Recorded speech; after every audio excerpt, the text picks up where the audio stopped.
오늘 은혜 받으실 하나님 말씀은 고린도전서 16장입니다.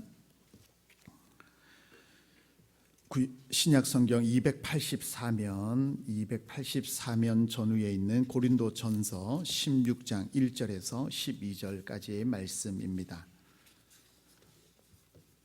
고린도전서 16장 1절에서 12절 우리 찾으셔서 함께 합독하도록 하겠습니다. 함께 봅니다. 성도를 위하여 연보에 관하여는 내가 갈라디아 교회들에게 명한 것 같이 너희도 그렇게 하라. 매주 첫날에 너희 각 사람이 수입에 따라 모아두어서 내가 갈 때에 연보를 하지 않게 하라. 내가 이를 때에 너희가 인정한 사람에게 편지를 주어 너희의 은혜를 예루살렘에 가지고 가게 하리니 만일 나도 가는 것이 합당하며 그들이 나와 함께 가리라. 내가 마게도냐를 지날 터이니 마게도냐를 지난 후에 너희에게 가서 혹 너희와 함께 머물며 겨울을 지내들도 하니 이는 너희가 나를 내가 갈 곳을 보내어 주게 하려 함이라. 이제는 지나는 길에 너희 보기를 원하지 아니하노니 이는 만일 주께서 허락하시면 얼마 동안 너희와 함께 머물기를 바람이라. 내가 오순절까지 에베소에 머물러 함은 내게 광대하고 유한 문이 열렸으나 대적하는 자가 많음이라. 디모데가 이르거든 너희는 조심하여 그로 두려움이 없이 너희 가운데 있게 하라. 이는 그도 나와 같이 주의 일을 힘쓰는 자임이라. 그러므로 누구든지 그를 멸시하지 말고 평안히 보내어 내게로 오게 하라. 나는 그가 형제들과 함께 오기를 기다리노라. 형제 아볼로에 대하여는 그에게 형제들과 함께 너희에게 가라고 내가 만일 권하였으되 지금은 갈 뜻이 전혀 없으나 기회가 있으면 가리라. 아멘. 담임 목사님 나오셔서 말씀 전하실 때 큰 은혜 받으시기 바랍니다.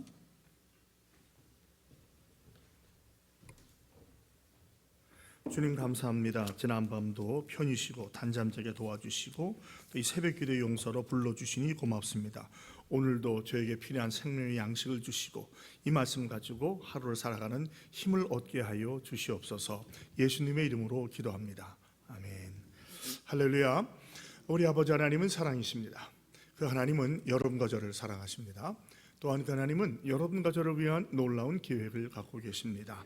6월 9일 목요일 새벽 기도를 통해서 다시 한번 저와 여러분이 우리 주님의 풍성한 사랑을 체험하시고 또 우리를 향한 놀라운 계획을 발견하게 되시기를 예수님의 이름으로 축복합니다.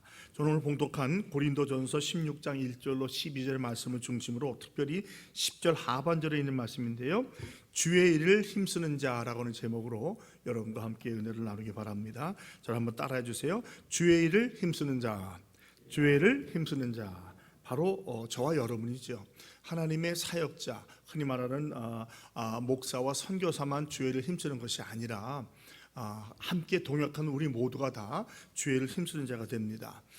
이제 고린도전서도 이제 내일이면 벌써 16장 마지막을 맞이하게 됩니다.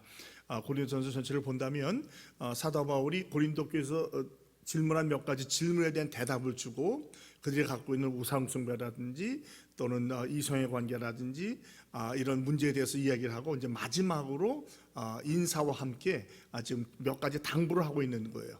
특히 오늘 말씀 보면 1절로 4절까지는 연보란 말은 익숙하지는 않지만 헌금에 대한 이야기가 되겠고요. 5절로 12절까지는 사도 바울의 앞으로의 선교 여행 계획인데 5절부터 9절까지는 자기가 지금 이제 에베소에 머물고 있는 이유와 앞으로 계획을 말하고 그 계획에 대해서 후원을 부탁한다라고 얘기를 합니다. 그리고 10절로 12절까지는 이제 디모데와 그 아볼로에 대해서 설명을 하면서 디모데를 나와 같은 동역자로 잘 처우해 달라라는 부탁을 하게 되죠.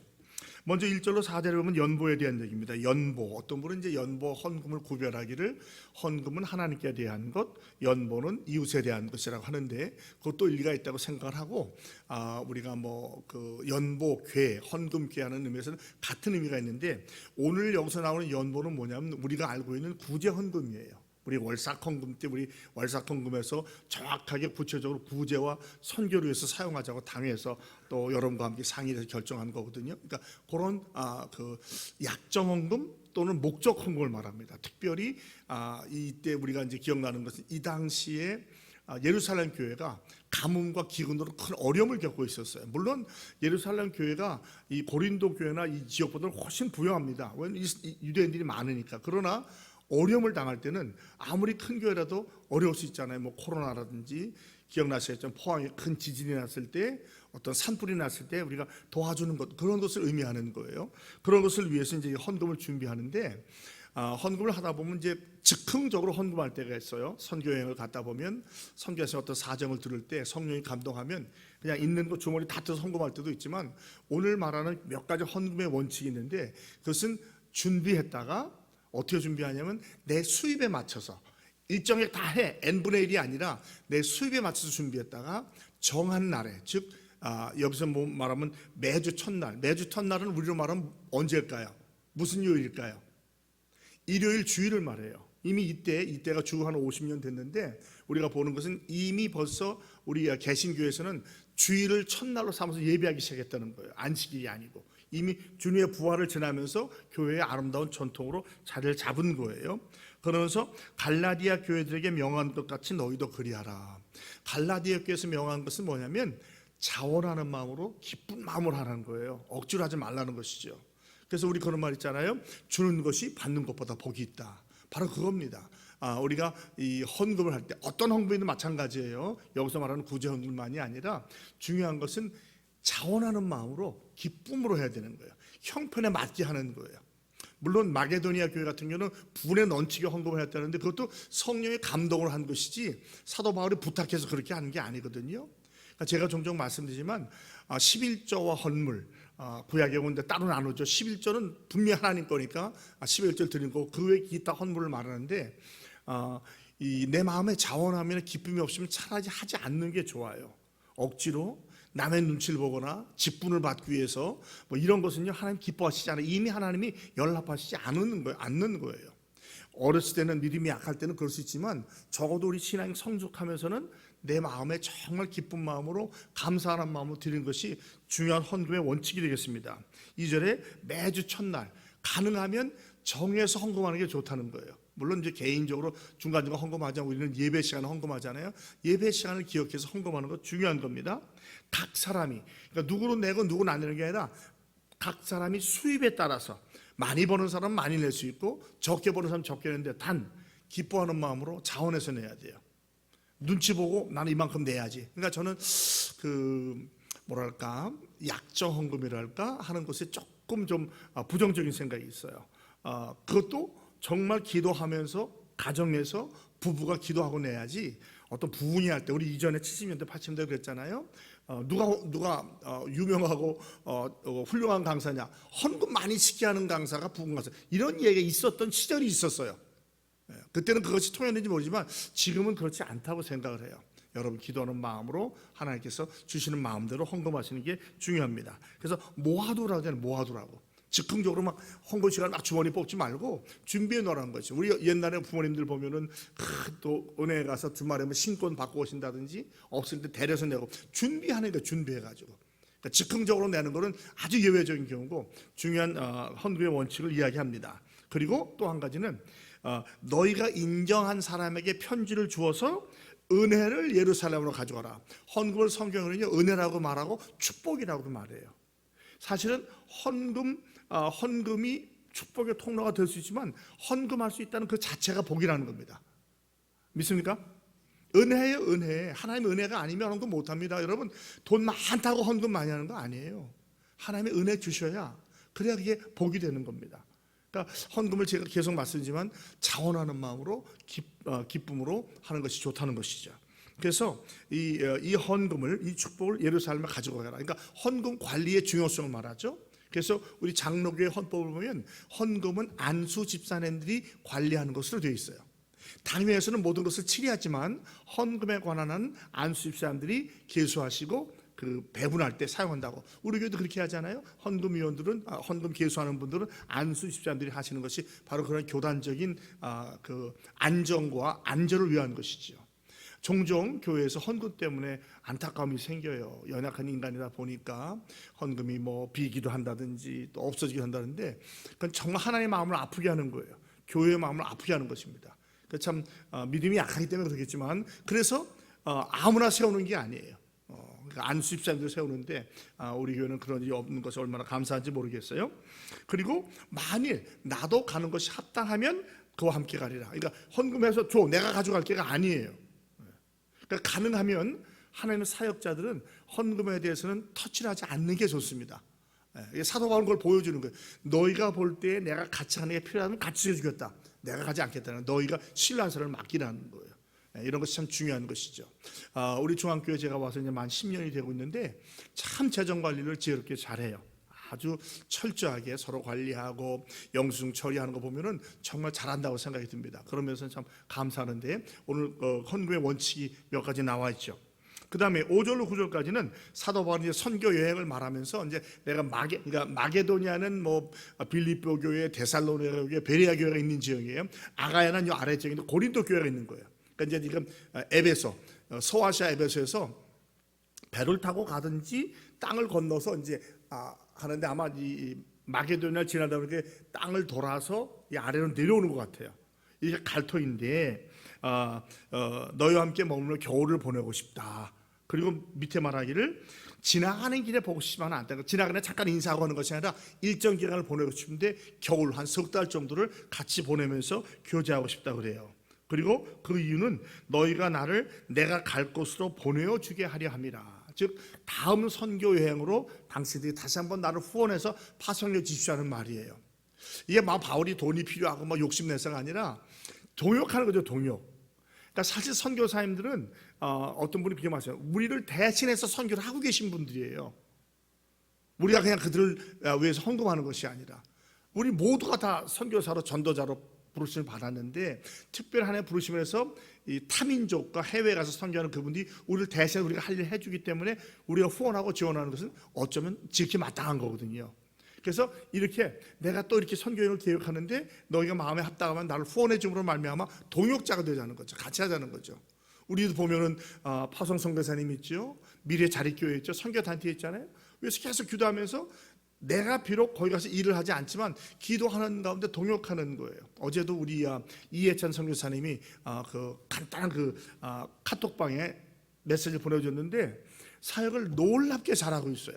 사진도 보내주고 보면요, 뭐 사역을 정말 크게 잘하더라고요. 그래서 얼마나 감사하고 기쁜지. 아직은 어리고 또 갈 길도 많지만 부모님이 선교사였기 때문에 그 선교를 하는 걸 알고 있더라고요. 그래서 뭐 언어도 충분하게 하고 하니까 정말 선교를 잘하고 있는 걸 보면 우리가 얼마나 감사하지. 나는 가진 않았지만 이미 거기에 동참한 거예요. 합당한 은혜와 복을 받게 될 줄로 믿습니다. 그러면서 말하기를 그런데 아직은 오순절까지 내가 에베소에 있겠다. 이 오순절은 유대인의 3대 절기 중에 굉장히 중요한 절기 중에 하나잖아요. 유월절, 초말절 있고 유월절 지난 다음에 50일 후에가 오순절이에요. 우리가 이제 흔히 말하는 77절이라고도 말을 하는데 이때까지는 에베소에 머물러 있는데 그 이유가 뭐냐면 광대하고 유효한 문이 열렸다. 선교의 문이 열렸다는 거예요. 근데 여러분 여기서 깨닫는 것은 선교의 문이 열린다고 해서 아주 뭐 그냥 막 아무 문제가 없는 게 아니라 대적하는 자가 많다는 거예요. 하나님이 우리가 위기라는 말을 많이 쓰는데 모든 게 다 좋은 것만 아니고 항상 호사다마라고 좋은 일이 많으면 어려운 일도 생기는 거예요. 그러니까 좋은 일이 있는데 어려운 일이 생긴다고 우리가 놀래거나 이상하게 생각할 필요가 없어요. 그게 살아가는 방법인 거예요. 여러분 아시겠지만 사도행전 여러분 20장이었나요? 그 에베소에서 큰 소동이 나잖아요. 아데미를 섬기던 사람이 바울의 얘기를 듣고 막 시 잔체가 막 그냥 소동이 나면서 막 뒤집는 자가 나타나도록 하잖아요. 그런데 사도 바울은 이걸로 낙심하거나 그런 것이 아니라 전도의 기회를 보는 거예요. 하나님이 길을 열어주시는구나. 여러분 사람들이 소동한다는 건 뭐예요? 그만큼 반응한다는 거거든요. 긍정적이거나 부정적이거나. 그리고 이것이 바로 복음이 전화되면 전파만 되면 놀라운 기회가 된다는 것이죠. 여러분 주일을 하다가 실망하거나 낙심할 때 있을 거예요. 전도하다 보면 반대하는 사람도 있고 욕하는 사람도 있고 또 어떤 때 보면 내가 하다 병이 나기도 하고 어려움이 생기기도 하고 집안에 어려움이 생길 수 있는데 그것 때문에 낙심하지 마세요. 그거는 그냥 과정이고 어떻게 보면 마귀 사단이 우리를 넘어뜨리려고 하는 것이, 하나님이 어떻게 길을 열어주시는가, 하나님의 그 열어주신 보고 나아갈 때 하나님께서 여러분을 통해서 놀랍게 역사하실 줄로 믿습니다. 이제 마지막으로 이제 디모데와 아볼로에 대해 얘기를 해요. 디모데는 바울에게는 영적인 아들이죠. 아들이라고 했다가 동역자라고까지 부르는 믿음의 동역자가 됐어요. 저에게도 그런 제자들이 몇이 있습니다. 특별히 사랑했던 그 4명의 아들과 같은 제자들이 있는데, 3명이 목사님이 됐고, 한 분은 미군 군목이 됐고, 한 분은 또 상담 목사가 됐고, 한 분은 교회를 개척하고 있고, 또 한 분은 안수쌤이 돼서 그들을 후원해주는, 아주 그걸 보면서 얼마나 감사한지 모르겠어요. 이제는 제자라기보다는 동역자예요, 동역자. 그래서 저는 말도 함부로 안 합니다. 반반 안 해요. 꼭 목사님, 집사님하고 얘기를 하는데, 이번에도 참 잠깐 만나서 아주 짧은 시간이지만 아주 아름다운 교제와 함께 사역을 나누는 좋은 기회가 있었습니다. 그를 맞이할 때 두려움이 없이 너희 가운데 있게라. 디모데가 원래 유약했잖아요. 연약했잖아요, 마음이. 사실 사도 바울도 이 교회 들어갈 때 굉장히 두려움으로 들어갔다고 얘기를 해요. 여러 가지 두려움이 있겠죠. 나를 거부하면 어떡하나, 전도하다 어려움 생기면 어떡하나, 또 디모데 같은 경우는 너무 연소해서 나이가 어려서 함부로 대하면 어떡하나. 예를 들자면 어떤 우리 교회 갑자기 담임 목사가 공백이 생겼어요. 근데 노회나 거기서 교육자를 파송해야 되는데, 임시 담임 목사를 파송했는데 한 20대가 왔어요. 여러분 어떻게 느끼겠어요? 할렐루야 감사합니다 하겠어요? 어떻게 이렇게 저렇게 어린 분을 보냈지? 아들 손자 같은 보냈지? 요런 분위기인 거예요. 그러니까 디모데가 대략 한 20대 중반 정도 됐거든요. 그러니까 이게 뭐 상당히 나이 든 분이 볼 때는 저분이 뭘 할까라고 이러한 염려를 가졌을 것 같아요. 그러니까 그걸 아는 디모데는 원죄 성품이 아주 유약한 데다가 더 놀랬겠죠. 그러니까 두려워하지 않게 해라, 사랑해주고 배려해주라고 말해요. 왜냐하면 그도 나와 같이 주의를 힘쓰는 자이기 때문입니다. 오늘 얘가 저 말씀의 제목을 삼은 게 뭐냐면, 여기 있는 우리 모두, 우리 교회 모든 성도가 다 주의를 힘쓰는 자가 되는 거예요. 목사만, 전도사만이 아니라 장로님도, 권사님도, 안수집사님도, 서리집사님도, 심지어는 직분을 안 받은 자라고 할지라도 교회 안에서 하나님의 일을 함께 한다고 하면, 예배자라고 한다면 주의 일의 동역자가 된다는 것이죠. 그러니까 우리는 서로 위로해주고 격려해주는 거예요. 신앙이 열릴지 않다고 함부로 무시하거나 아이 당신이 뭘 알아? 틀렸어가 아니라 좀 사랑해주고 용납해주고 격려해주는 그런 모습, 그런 것 때문에 저와 여러분이 또 여기까지 온 것이 아니겠습니까? 그러므로 11절 멸시하지 말고 평안히 보내서 내게 오게 하라. 그러니까 우리가 항상 남을 나보다 낫게 여기라고 했잖아요. 그러니까 멸시하지 않는 거거든요. 그 다음에 평안 가운데 있도록. 우리가 이 평강과 평안을 잃어버리면요, 뭐가 있어도 불안합니다. 돈, 명예, 권세 다 있어 보세요. 나 안에 불안이 오기 시작하면요, 그때부터는 아무것도 못하는 거예요. 그러니까 우리가 서로 평강 가운데, 제가 항상 얘기하지만 신앙의 중요한 척도가 기쁨과 감사와 평강이에요. 내 안에 기쁨과 감사와 평강이 없을 때는 빨리 십자가 앞에 나가야 돼요. 주님께 기도해 봐야 돼요. 주님 왜 그러죠? 왜 저한테 기쁨과 평강과 감사가 없죠? 그래서 빨리 해결하는 게, 그게 빨리 신앙을 회복하는 좋은 방법입니다. 그래서 그가 형제들과 함께 오기를 바란다. 즉 주 안에서 형제자매가 됐다는 거예요. 또 우리 아볼로, 참 놀라운 것이 바울이 아볼로를 형제라고 불러요. 어찌 보면 두 사람이 원치 않았지만 고린도 교회 안에 아볼로파, 바울파, 게바파가 생겼잖아요. 그러면 이게 오늘날로 말하면, 여러분 정치로 얘기하면 각 당마다 계보가 있는 거예요. 계보가 뭐 옛날에 뭐 상도동계, 뭐 동교동계 뭐 이런 거 있었잖아요. 그거 말하는 거예요. 교회 안에도 그런 게 있다는 거예요. 예? 그런데 놀라운 것은 바울도 아볼로도 서로가 계보를 팔을 만들지 않았어요. 바울은 아볼로 보고 형제 아볼로라고 불러요. 아볼로도 마찬가지입니다. 그러니까 그들이 그랬다기보다는 그들을 추종하는 사람들이 이렇게 만들어요. 많은 경우에 그런 일이 많습니다. 내가 꼭 계보를 만들려고 그런 거 아니라 사람이 따라다 보니까 사랑하는 게 도가 지나치면요, 어떤 우상숭배 시작이 돼서 무슨 팔을 만드는 거예요. 그건 하나님 절대로 기뻐하는 게 아닙니다. 제가 지난주에 말씀드렸죠. 교회는 혈연, 지연, 학연은 결코 있어서는 안 돼요. 하나님 기뻐하시지 않습니다. 저는 용납하지 않아요, 그런 거는요. 개인적으로 만나서 고향이 거기 계시냐, 그 학교 나오셨군요, 뭐 이런 거는 괜찮아요. 뭐 그 어디 무슨 송이었다. 그러나 그게 뭐가 돼가지고 그걸 이용해서 뭐가 된다는 거는요, 하나님 기뻐하시는 게 아니에요. 주 안에서는 누구나 다 형제요 자매인 줄로 믿습니다. 거기에는 혈연, 지연, 학연이 필요 없어요. 서로 사랑하고 용서해주고 격려하면 되는 거예요. 그래서 교회는 결코 사조직이 있어서는 안 됩니다. 밖에 나가서 뭐 한다는 건 모르지만 교회 안에서 교회 이름으로 하는 것은 하나님께서 기뻐하시지 않아요. 그래서 이 바울에게 자꾸 고린도 교회로 가라고 권면을 한 거예요. 근데 바울이 뭐라고 했어요? 갈 뜻이 전혀 없다고 그러냐? 왜 그럴까요? 왜? 지금 문제가 있는데 내가 가면 문제의 핵심이 돼버리잖아요. 지금 바울파와 아볼로파가 있는데 바울도 지혜로운 거예요. 아니, 아볼로도 지혜로운 거예요. 지금은 갈 때가 아니라는 거죠. 그러니까 어떤 때는 문제는요, 피하는 게 제일 좋은 거예요. 가능한 문제 안으로 들어가지 마세요. 어떤 문제가 생기면 피하세요. 기도만 하세요. 기도만. 그러면 하나님께서 도와주시는 거예요. 아볼로도 지혜롭고 바울도 이렇게 참 어찌 보면 본의 아니게 뭐 대적까지 생겼죠. 그렇게 얘기하지 않는 거죠. 형제요, 자매라는 것이죠. 자, 이제 말씀을 맺겠습니다. 연보에 관해서는 항상 기본적인 원칙은 기쁨과 즐거움과 자원하는 마음으로 드리는 거예요. 그리고 가능한 미리 준비해서 모아놨다가 내 형편대로 정해진 날, 흔히 말하는 주일날 헌금 시간에 드리는 게 지혜로운 겁니다. 그리고 헌금 관리는 교회에서 신뢰하시는 사람, 간 믿은 사람한테 함부로 맡기면 안 돼요. 그래서 우리 합동 측에서는 안수집사님들에게, 왜? 그분들이 안수집사님이 그냥 되는 게 아니니까 맡겨주고 그분도 관리하게 하는 거예요. 또 선교는 동역하는 게 동역. 가는 사람이나 보내거나 가거나 그렇게 얘기하잖아요. 재능과 시간과 재물을 들여서 같이 동역하는 거예요. 가는 사람만 선교사고 나는 후원자다. 그렇지 않다고 생각해요. 저는 동역자라고 생각합니다. 그래서 서로 기도도 나누고 제목도 나누면서 우리 교회 후원하는 선교사님들 기도 편지 있잖아요. 안타까운 것은 많은 분들이 보는 것 같지가 않아요. 좀 그런 것 좀 보시면서 물론 대회 비도 있지만 거기 써놨어요. 이건 뭐 밖으로 내놓지 마세요 하는 것인데 보시고 좀 구체적으로 기도해 주시면 고맙겠어요. 우리가 금요일마다 성교사를 놓고 기도하는 거 굉장히 중요한 의미가 있는 겁니다. 동참하는 거예요. 동역하는 거예요. 그 다음에 우리 안에 사역자들에 대해서는 제일 좋은 건 사역자들이 평안으로 일하게 하는 거예요. 여러분, 사역자가, 저는 정도 그런 얘기, 목사는 사랑으로 사는 것이지 사례로 사는 게 아니에요.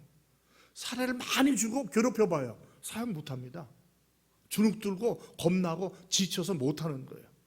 그러나 비록 다른 교회보다 좀 못할지라도 목사님 정말 잘하고 계셔요. 야, 우리 전사님 정말 훌륭하다. 자꾸 칭찬해 주는 건 신나서 일을 하는 거예요. 근데 이상하게 종종 그걸 놓치는 분들이 계시다고요. 여러분,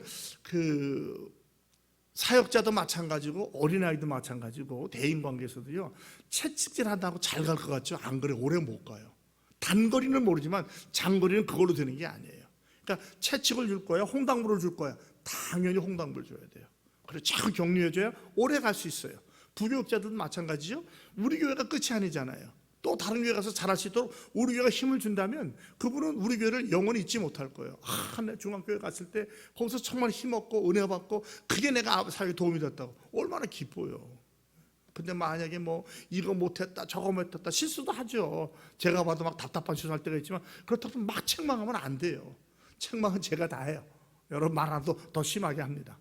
여러분들 자꾸 위로해 주고 격려해 주세요. 그러면 사역을 잘 감당할 수 있어요. 우리 서로에게도 마찬가지죠. 위로와 격려가 더 중요한 겁니다. 이것을 기억하시고 사도 바울이 고린도교에 줬던 이 몇 가지 당부의 말씀을 통해서 우리가 헌금하고 동역하고 선교하는데 중요한 원리와 원칙을 삼으시고 오늘 하루 살아가시기를 주님의 이름으로 축복합니다. 기도하겠습니다. 하나님 아버지 고맙습니다. 지난밤도 편히쉬고 단잠 자게 하시고 이 새벽을 깨우게 도와주시고 바울이 고린도 교회에 당부한 몇 가지 당부가 우리에게 주는 말씀인 줄로 깨달아서 감사를 드립니다. 잘 깨닫게 하시고 이해하게 하시고 실천하는 오늘 하루가 되게 하여 주시옵소서. 오늘도 주님과 동행하게 하시고 성령 충만하게 하셔서 주님과 승리하는 복된 하루가 되게 도와 주시옵소서. 예수님의 이름으로 축복하며 기도합니다. 아멘. 하늘에 계신 우리 아버지여, 이름이 거룩히 여김을 받으시오며 나라가 임하시오며 뜻이 하늘에서 이루어진 것 같이 땅에서도 이루어지이다. 오늘 우리에게 일용할 양식을 주시옵고 우리가 우리에게 죄 지은 자를 사하여 준 것 같이 우리 죄를 사하여 주시옵고 우리를 시험에 들게 하지 마시옵고 다만 악에서 구하시옵소서. 나라와 권세와 영광이 아버지께 영원히 있사옵나이다. 아멘.